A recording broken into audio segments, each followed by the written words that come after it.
नमस्कार दोस्तों, स्वागत है आप सभी का हमारे YouTube चैनल संजू इन्फॉर्मर में।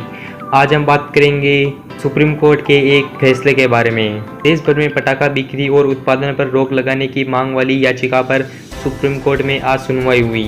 सुनवाई में सुप्रीम कोर्ट ने सख्त रुख अपनाते हुए कहा, हम इस तरह लोगों को मरने के लिए नहीं छोड़ सकते।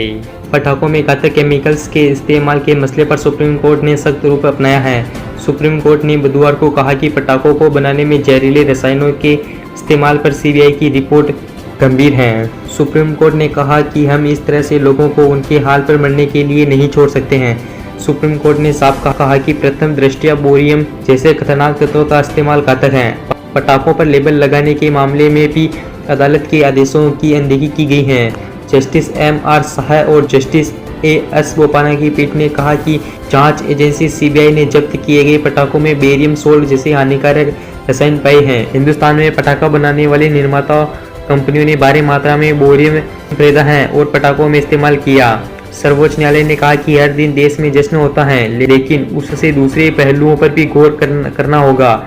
लोगों को इस तरह से मरने के लिए नहीं छोड़ा जा सकता है। सुप्रीम कोर्ट ने कहा कि सीबीआई की रिपोर्ट के मुताबिक निर्माण कारखानों में पटाखों और कच्चे माल के सैंपल लिए गए थे। इन नमूनों को रासायनिक विश्लेषण के लिए भेजा गया था।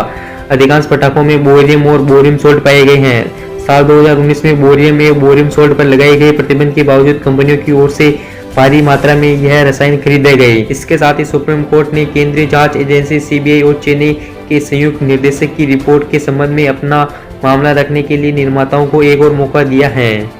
इससे पहले पिछले साल 23 अक्टूबर को भी सुप्रीम कोर्ट ने पटाखों को लेकर आदेश दिया था। एक याचिका पर सुनवाई करते हुए सुप्रीम कोर्ट ने तब देश भर में कुछ शर्तों के साथ दीपावली पर पटाखा बिक्री की अनुमति दे दी थी। सुप्रीम कोर्ट ने कहा कि देश भर में पटाखों की बिक्री पर पूरी तरह से रोक नहीं है, केवल लाइसेंस धारक दुकानों पर ही पटाखे बेच पाएंगी। सुप्रीम कोर्ट के मसले के मुताबिक रात 8 बजे से 10 बजे तक ही पटाखे फोड़ने की अनुमति दी गई थी। सुप्रीम कोर्ट ने कुछ शर्तों के साथ ऐसे पटाखों की खरीद और बिक्री की इजाजत दी थी जिनमें कम प्रदूषण निकलता हो। हालांकि सुप्रीम कोर्ट ने ऑनलाइन पटाखों की बिक्री पर भी रोक लगा दी थी। ऐसे में फ्लिपकार्ट, अमेजन जैसी वेबसाइट पर पटाखे की बिक्री नहीं हो सकी।